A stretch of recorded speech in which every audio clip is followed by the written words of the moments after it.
Want to know what successful people are doing with their money to create wealth and use it consciously for the greater good?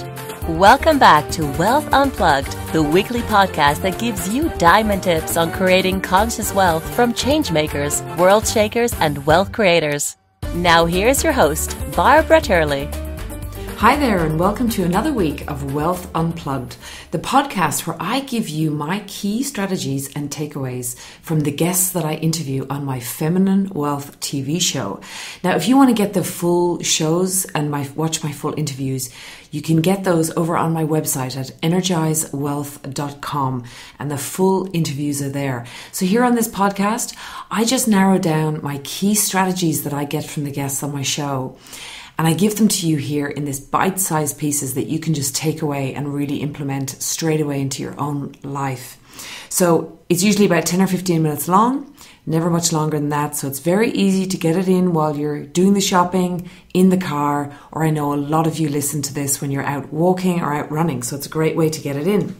Okay, so this week on the show, I had an amazing guest, and actually I was very excited to get this woman on the show because she's someone who I have known in my previous career for quite a long time, and it's a woman I have a lot of respect for.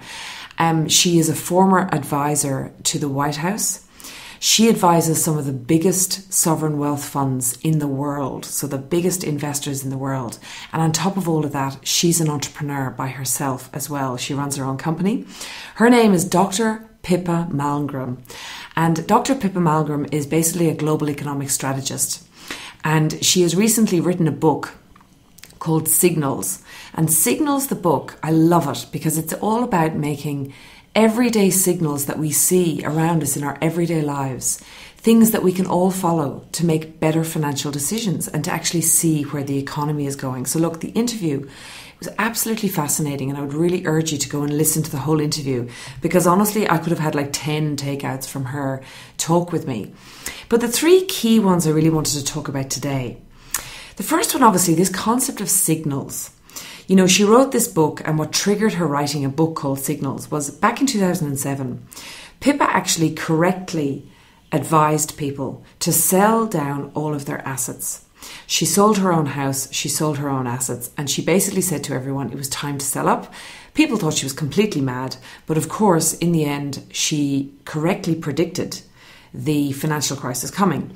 And she realised after that she actually needed to tell people and to show people why she had made those predictions and why it was actually quite easy to spot what was coming in everyday life.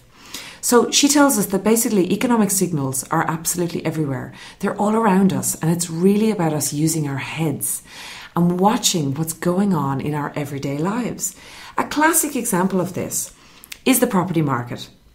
Now, where I am here in Sydney, Australia, the property market is just booming like mad at the moment. It's going through the roof. Ridiculous prices, ridiculous valuations, and everybody, of course, is running around saying why it'll never stop. But Pippa pointed out to me that when you are told that your property is worth $500,000 more than it was a year ago, without having done any renovations to it or even a lick of paint, that is a signal that is telling you that there's something in that market you need to watch out for.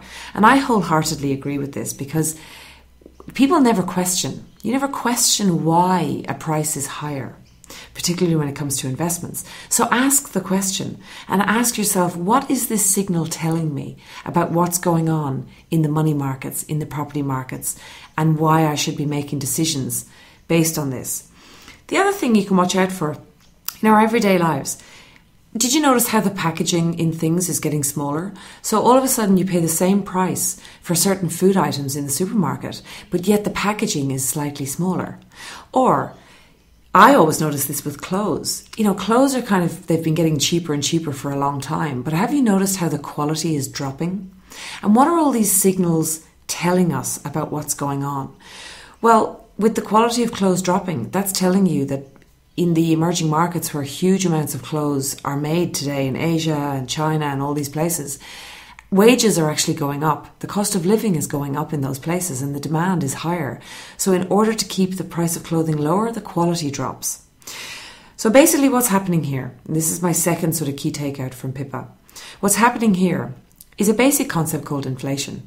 And this is how we see inflation in our everyday lives. And actually, Pippa calls it shrinkflation, which I just love. Basically, the sizes of steaks are getting smaller, but you're paying the same amount of money per weight.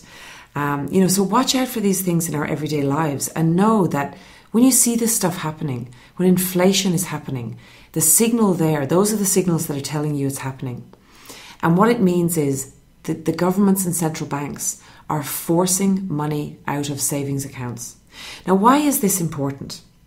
It's important to know because if the governments want to inflate, which they are doing, and they're very aware of what they're doing, and they have to do it for debt reasons, and we won't get into the ins and outs of it here, but basically they're going to force money, they're trying to force money back out into the investment markets. They want to force asset prices higher because after the global financial crisis, asset prices have taken a massive hit. And we see this, as I said, in asset prices. We see it in huge amounts of mergers and acquisitions going on. We see it in the valuations of companies going through the roof as well. Now, if you are not pricing yourself or what you do or your products or your services or your businesses, or you're leaving all your money in cash and not investing it properly, then you're actually not putting yourself in a position to stay ahead of the rising prices that are coming. Now, this is bad for two reasons. Number one, women in general, this is a generalization, but as women, we tend to earn less than men. We tend to find it very hard to price ourselves, to value ourselves, and then to negotiate the right price for what it is we do, be it that salary or charging for services that we do, or even products that we sell, or, charging in our businesses. It means we're remaining behind the curve. And this is dangerous because later on, if we're not staying ahead of rising prices, then actually we're slowly getting poorer, and inflation is making us poorer. So it's really important for us as women to think about this and to go, we need to be savvy here. We need to stay ahead of this inflation game, and we need to understand what's going on, and we need to watch it in our everyday surroundings around us. So what's the third key takeout, the way out of this? The good side of this is innovation. And Pippa talked a lot about entrepreneurship and innovation, which I absolutely love. And she's a big supporter of entrepreneurship as a way to kind of get us out of this funk that we're in right now in the world. If you think about it, small business is where everything starts. All the seeds of amazing ideas have started in people's kitchens, in garages. You've got Apple, they started around a kitchen table. Uber, all these things, Airbnb, all these big businesses that are out there at the moment, they all started as a seed of an idea as a small business. Small business is the backbone of where innovation occurs and what pushes an economy forward. Now, as women, we are huge in the small business space, and we make up most of the small businesses. So we have an incredible opportunity, if we take on innovation, to actually be the future of the global economy. Now, the World Bank and the International Monetary Fund are out there at the moment saying that women are the future of the global economy. And we definitely can be. But we need to get this situation right around valuing ourselves, valuing our worth, pricing ourselves, staying ahead of the inflation game, staying savvy, and then innovating our way forward so that the world can grow and grow in the right place and in the right way. So I hope that gives you some really interesting things to think about. Some of the concepts might be tricky for some of you, but go and check out the interview over on energizewealth.com on the Feminine Wealth TV show, and you'll get some amazing insights and even some little investment tips out of Pippa over there. So as always, if you love the show, please comment, leave me a review if you're listening to this on iTunes, or subscribe to the show, because it helps me to get the show out to more people. And we really want to do that because this show is actually growing, and we're getting followers now on SoundCloud, we're over on Podomatic, we're on lots of the different directories. So catch us anywhere there. As always, if you want to leave a comment, let me know what you think of the show. Even email me through the website or leave a comment below the video, the Feminine Wealth TV show. Okay, so that's it for this week. Be sure to come back next week when I'm going to be talking about what I learned from Cecilia Robinson, who started a company called My Food Bag. Very interesting concept, and she did it all while having a baby. See you then.